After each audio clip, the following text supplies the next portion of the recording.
My 12-year-old daughter kicked her dad's new wife's pregnant belly at their baby shower, and I've never been so proud of her. The call came through my office line on a Thursday afternoon. Ms. Reynolds? This is Principal Winters. There's been an incident involving Maddie at her father's baby shower. You need to come right away. I was in the middle of presenting quarterly projections to our biggest client, a presentation I'd spent 3 weeks preparing. Now my daughter, my cautious, rule-following 12-year-old who once made me drive back to a store because she accidentally walked out with a pencil, was being accused of violently attacking a pregnant woman. I'll be there in an hour, I told my assistant, already gathering my laptop. Reschedule everything. The drive from downtown Seattle to James's suburban McMansion felt endless. Rain lashed against my windshield as I called Maddie's phone repeatedly, each time going straight to voicemail. By the time I pulled into the circular driveway lined with luxury cars, my hands were trembling. Megan's white Lexus SUV sat prominently in front, a custom baby on board decal already displayed in the rear window. I barely knocked before James yanked open the door, his face contorted with a rage I hadn't seen since our divorce. "What the hell kind of child are you raising?" he hissed, blocking the entrance. "I'd like to speak with our daughter first," I replied evenly. "Before making any judgments." "She assaulted my pregnant wife," he spat. "At our baby shower. In front of my colleagues, my boss, everyone." I pushed past him into the marble foyer. "I want to hear Maddie's side." The living room resembled a courtroom. James's parents perched rigidly on their designer sofa, his brother Daniel pacing by the fireplace, his sister Rachel huddled near the bay window. Megan's parents stood sentry-like by the wet bar, and at the center of it all sat Megan herself, dramatically draped across a chaise lounge, one hand protectively cradling her 6-month belly, the other dabbing at mascara-streaked cheeks with a monogrammed handkerchief. And there, surrounded by this wall of hostility, sat my daughter. My Maddie, with her honey blonde hair still neatly braided the way I'd shown her last weekend, wearing the blue dress we'd picked out for special occasions. She sat perfectly straight, shoulders back, chin lifted, meeting my gaze with unwavering certainty. Not a trace of regret in her eyes, only quiet resolve that made my heart skip. "She needs serious psychiatric help," James's mother declared, clutching her pearls. "To attack a pregnant woman." "I'd like to speak with my daughter," I interrupted, kneeling in front of Maddie. "Absolutely not," Megan's father barked. "That child assaulted my daughter and my unborn grandchild. We're filing charges." "She kicked a pregnant woman in the stomach," James's father added, his voice dripping with disgust. "We've already called our family attorney." I ignored them all, focusing only on Maddie. "Tell me what happened, sweetheart." My daughter's eyes scanned the room slowly, taking in every hostile face. Then she spoke, her voice steady and clear. "You want to know the truth? She's not pregnant. She's been faking it this whole time." The room went silent for 3 heartbeats, then erupted. "Outrageous. How dare she? Disgusting little liar." Megan's sobs intensified, her mother rushing to her side. "You've traumatized her enough today." James stepped forward, looming over Maddie. "That's enough. You can't just make wild accusations because you're jealous of." But Maddie calmly reached into her pocket and pulled out her phone. She unlocked it, opened her photos, and handed it to me. What I saw made my stomach drop. Screenshots of Amazon orders for something called a Silly Sense Progressive Pregnancy Simulator. Photos of a bottle labeled prenatal vitamin placebos. A screenshot of Megan's search history, how to fake positive pregnancy test, pregnancy symptom timeline, how to convince husband baby is his. Photos of a locked box hidden in their master bathroom cabinet, partially open to reveal a flesh-colored silicone dome. "She keeps the fake belly in that box," Maddie said quietly. "I found the key in her jewelry drawer 2 weeks ago." James grabbed the phone from my hands. "These could be photoshopped. You could have," his voice faltered as he scrolled through the evidence. Megan lunged forward. "Those were taken without my permission. That's an invasion of privacy." She stopped abruptly, seeming to realize she'd just confirmed the photos were real. Maddie stood up, her voice shaking slightly now. "Dad, I tried to tell you last month. You said I was making things up for attention." James's face drained of color. "I never, Mrs. Winters," Maddie turned to James's mother, "you told me I needed to accept my father's new family and to stop being a dramatic preteen." Mrs. Winters' mouth opened and closed without sound, her hand fluttering to her throat. "Daniel, when I showed you the receipt for the fake belly, you laughed and said I was watching too many soap operas. Daniel stared at the floor, refusing to meet anyone's eyes. Rachel, when I begged you to look in that box, you said I needed therapy for my unhealthy fixation with Megan's pregnancy. Rachel was backing toward the door, tears streaming down her face. I thought you were just upset about the divorce still. Every single one of you told me to shut up about it. Maddie's voice was flat now, drained of emotion. Not one adult in this family would listen. Megan's parents were having a heated whispered argument in the corner. Her father hissed, "Not again, Patricia.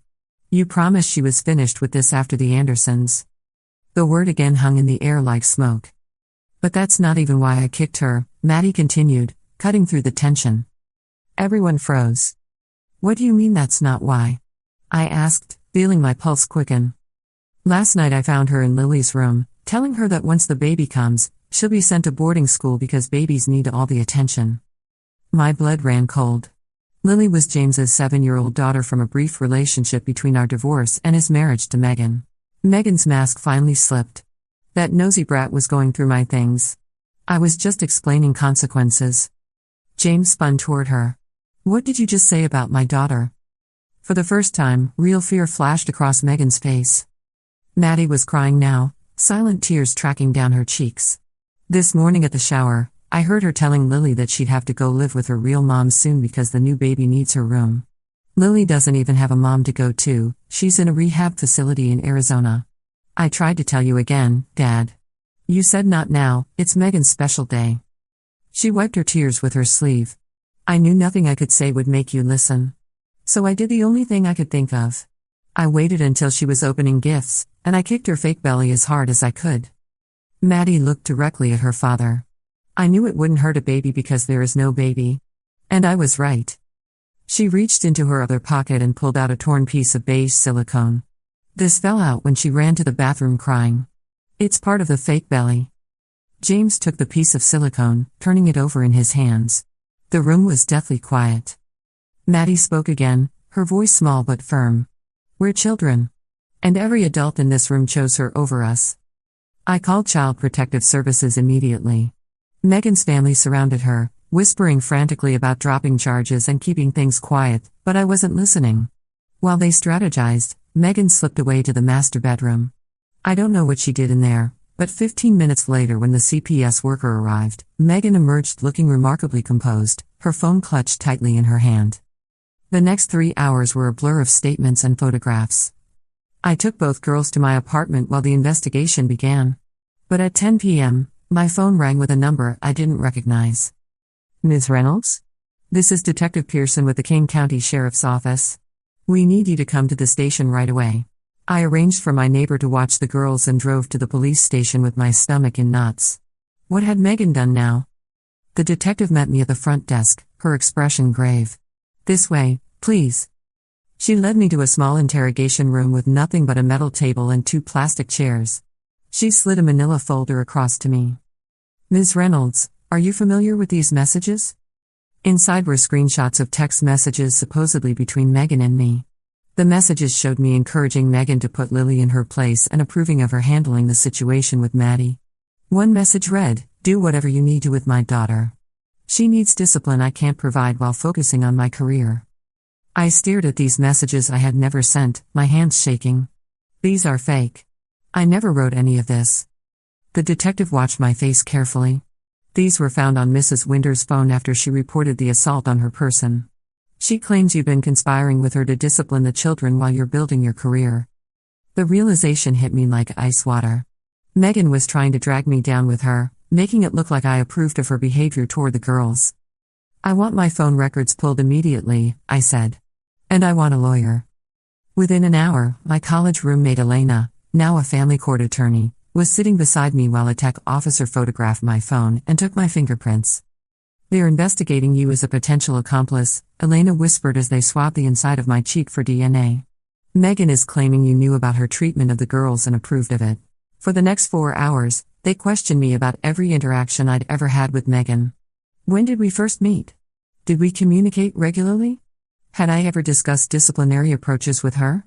Had I noticed changes in my daughter's behavior? Why hadn't I intervened sooner if I suspected something was wrong? Every question felt like an accusation. Finally, they let me leave, but kept my phone and told me not to leave town. I called Elena from my car as soon as I got out. She's setting me up, I whispered, afraid the parking lot might have cameras. She's trying to make it look like I'm in on whatever she's been doing. I've already filed preservation orders with all the phone carriers, Elena said. We'll get the actual records to prove those messages are fake. Don't talk to anyone without me present, not James, not his family, not the police. Understand? The next morning, a woman from CPS arrived to interview both girls separately. Maddie went first, recounting everything from finding the fake pregnancy belly to the emotional manipulation of Lily. The CPS worker recorded everything, had Maddie sign her statement, then interviewed Lily in the bathroom with the door cracked. The little girl confirmed Maddie's account, describing how Megan had told her she'd have to leave once the baby came.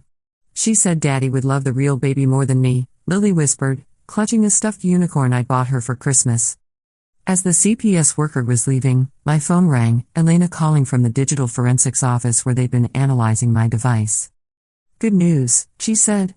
The tech team found evidence that those text messages were created using a spoofing app. The metadata shows they were all made yesterday, around the time Megan was alone in the bedroom. A weight lifted from my chest. So they know I'm not involved? The detective is dropping that line of investigation, but we're not in the clear yet. They're still looking at Maddie for assault, and Megan's already spinning a victim narrative. True to Elena's prediction, by that afternoon Megan had filed for a restraining order against both me and Maddie. Her petition claimed Maddie had a history of violent outbursts and that I had orchestrated the attack to disrupt her marriage to James. Meanwhile, James was calling every hour, alternating between apologizing for not believing Maddie and demanding to know where Lily was. CPS had temporarily placed both girls with me while they investigated the household situation. 3 days later, Elena called with a breakthrough. The tech team recovered deleted searches from Megan's phone. How to fake pregnancy test results, silicone baby bump reviews, how to induce pregnancy symptoms. All from 7 months ago, right after James got that promotion. That's when she announced the pregnancy, I said, the timeline finally making sense. That's not all, Elena continued. They found emails to a Dr. Martinez in Mexico about hormone treatments to mimic pregnancy symptoms. And get this, the receipt for the silicone belly was found in the master bedroom trash. It matches the piece Maddie had. James finally requested a meeting with Maddie, supervised by CPS. I watched from behind one-way glass as my daughter faced her father across a sterile conference table. I'm sorry I didn't believe you, he said, his voice hoarse. I should have listened. Maddie just stared at him, saying nothing. The police found more evidence in Megan's things, he continued. Hormone pills. The rest of the fake belly. Documents showing she's not even seeing a real obstetrician. Still, Maddie said nothing. Please say something, Mad. My daughter finally spoke, her voice flat. You chose her over me every single time. Not just about the pregnancy. Everything. James flinched as if she'd slapped him. I know. I'm so sorry. I told you twice she was making Lily cry. I showed you the fake belly order confirmation 3 weeks ago. You deleted it from my phone and grounded me. James put his head in his hands. I thought you were making it up because you were upset about the divorce still. Mom and you have been divorced for 3 years, Dad. This isn't about that.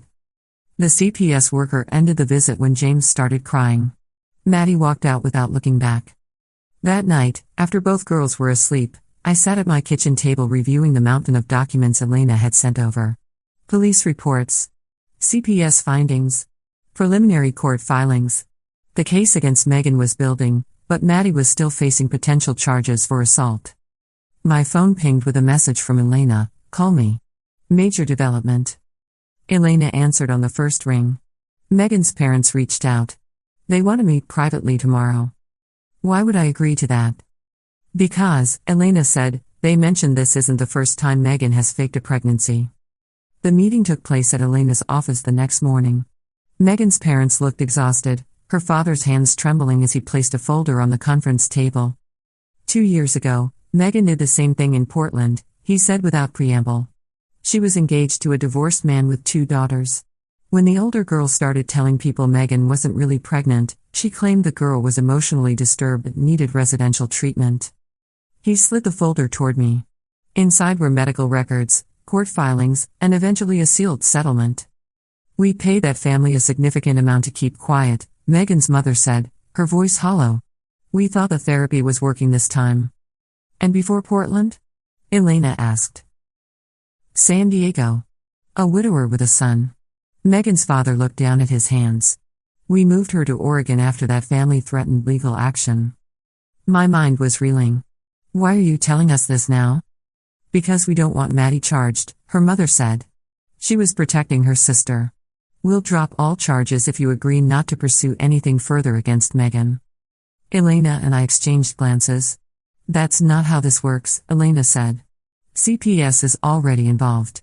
There's evidence of emotional abuse against minors. Please, Megan's father begged. She needs help, not jail. She needs both, I replied. And your daughter isn't the only one who needs protection here.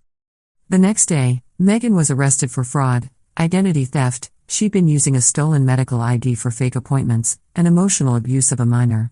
Her parents posted bail within hours, and she immediately began a media campaign portraying herself as the victim of a vengeful ex-wife. Local news picked up the story. Baby shower assault leads to shocking fraud case, read the headlines. Social media exploded with takes from people who knew nothing about our situation. Some calling Maddie a hero, others suggesting I'd coached her to attack a pregnant woman. Through it all, Maddie remained composed beyond her years. She attended the required hearings, answered questions clearly, and never once wavered from her account. The juvenile court judge reviewed the evidence and offered her a diversion program, 6 months of community service and counseling in exchange for dismissing the assault charges. Lily struggled more. She had nightmares about being sent away, waking up crying for James, who was now allowed only supervised visits while the investigation continued. The CPS worker found a child psychologist specializing in emotional abuse, and Lily slowly began to open up in therapy. 3 weeks after the baby shower, the district attorney called us into her office. I've reviewed all the evidence, she said, including Megan's prior history that her parents disclosed. We're charging her with multiple counts of fraud, identity theft, and child endangerment. What about the assault charges against Maddie? I asked. Dropped, the DA replied. Given the circumstances and the evidence of prior manipulation, no jury would convict her. As we left the DA's office, Maddie finally broke down. Standing in the parking lot, my rule-following, peacemaking 12-year-old sobbed in my arms like she hadn't since she was little. I was so scared, she whispered. I thought no one would ever believe me. I believe you, I told her, holding her tight. I will always believe you. James filed for divorce the following week, requesting emergency custody of Lily and supervised visitation with Maddie if she wanted it. Megan's parents moved her back to their home in California while awaiting trial, under the condition that she resume intensive therapy. The aftermath was messy and ongoing. Maddie started a new school year with weekly therapy sessions and volunteer work at an animal shelter for her community service. Lily stayed with James but spent weekends with us, gradually rebuilding her trust in adults. My marketing career took a hit from all the time off, but I arranged a more flexible schedule to be present for both girls. 4 months after the baby shower, I sat at my kitchen table late at night, surrounded by court documents, therapy schedules, and school forms. The legal proceedings against Megan would continue for months, possibly years. The girl's healing would take even longer. But tonight, Maddie was sleeping peacefully down the hall instead of being punished for telling the truth. Lily was safely tucked in the guest room that was slowly becoming hers, with no fear of being sent away. That had to be enough for now, because it was all we had while waiting for justice to work its slow, imperfect way through the system. I glanced at the piece of silicone belly still sitting in an evidence bag on my counter. The district attorney had let me keep a small fragment after they'd collected what they needed. It was a strange souvenir from the day my daughter taught me that sometimes the bravest thing isn't following the rules, it's breaking them when everyone else is too afraid to see the truth. 2 weeks later, I received a letter Fr. 2 weeks later, I received a letter from Maddie's school counselor. She'd written an essay about heroes for her English class. Instead of choosing a celebrity or historical figure, she'd written about herself. The final line read, "Sometimes being a hero means doing the wrong thing for the right reason, even when everyone tells you you're crazy." I hung that essay on our refrigerator, right next to the calendar marking our court dates. Sometimes the proudest moments in parenting aren't when your child follows the rules, but when they find the courage to break them because they know it's right, even when every adult around them says otherwise. In the months that followed, as we navigated the legal system and therapy appointments, I watched my daughter grow not despite the trauma, but because of how she faced it. She discovered something many adults never learn, that sometimes the truth is worth fighting for, no matter the consequences. And for that, I couldn't have been prouder.